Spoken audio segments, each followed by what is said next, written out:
રહ્યા છો આપણું ગુજરાત અને હું છું આપની સાથે હિના। સમાચારની વિસ્તારથી વાત કરીએ તો અનેક સંસ્થાઓ હિન્દુ આધ્યાત્મિક મેળામાં જોડાયા છે।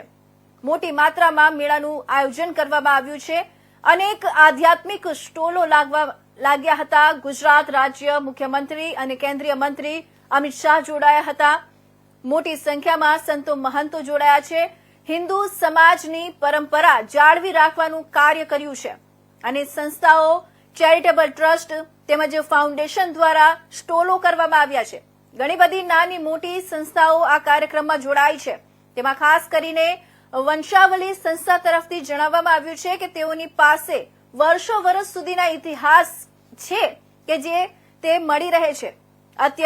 આધુનિક યુગમાં વંશાવલી સંરક્ષણ દ્વારા નવી પેઢીને તેઓનો ઇતિહાસ જણાવવા માટે તેમજ તેઓની સંસ્કૃતિ જળવાઈ રહે તે માટેનું એક ભવ્ય આયોજન કરવામાં આવ્યું છે।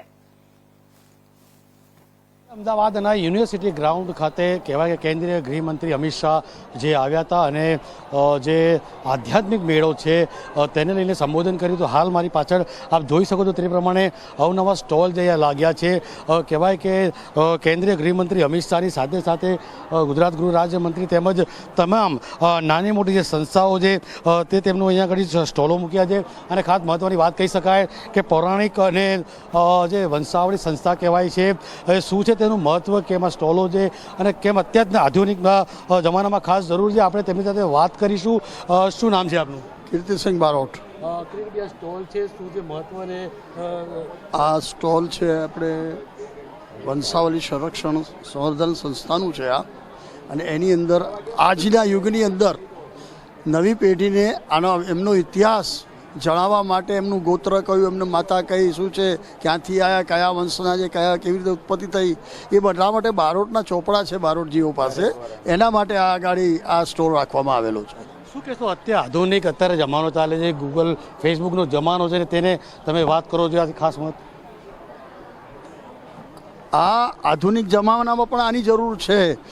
અત્યારે 4 પેઢીના નામ જ જાણે છે, પણ જ્યારે જરૂર પડે છે ત્યારે ધાર્મિક ક્રિયામાં 7 પેઢીને 25 પેઢી બારોટજી પાસે છે।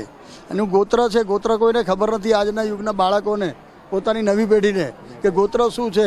માતાઓ શોધવા નીકળે છે એમની કે અમારી કુળદેવી કોણ છે, એ બધું શોધવા માટે નીકળે છે। બારોટ પાસે આ બધી માહિતી મળી શકે તમને।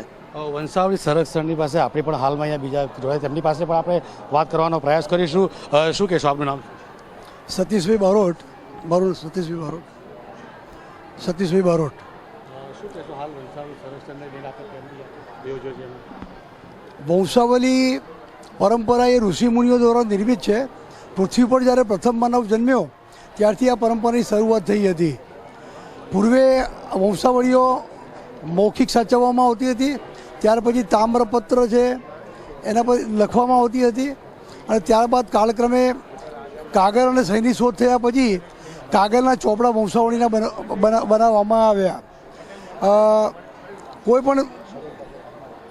પણ વ્યક્તિનું કુળ મૂળ, તેમનું ગોત્ર અથવા સનાતન પદ્ધતિ પ્રમાણે જે કંઈ કુલદેવી માતા, દેવી દેવતાઓ વત્તા જે કંઈ પરંપરા હોય એનો બધો ચિતાર જે તે વ્યક્તિના બારોટજીના ચોપડામાં જોવા મળે છે।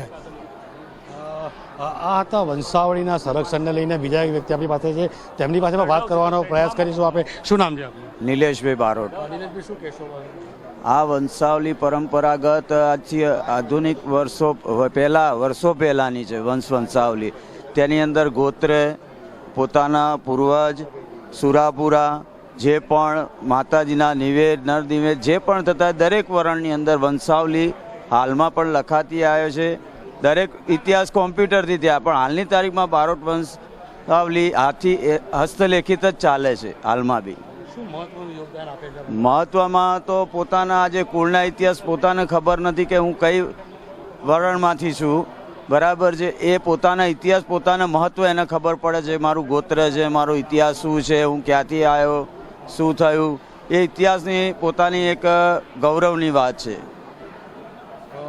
હા, તો વંશાવળી પરિવારને લઈને આપણે વાત કરી, મહત્વની વાત કહી શકાય કે અત્યારે આધુનિક જે યુગ છે તેને વંશાવળી જે છે તે જીવિત રાખે છે। કેમેરા પર્સન રાજ સાથે ગિરીશ બારોટ, ઇન્ડિયા ન્યૂઝ, અમદાવાદ।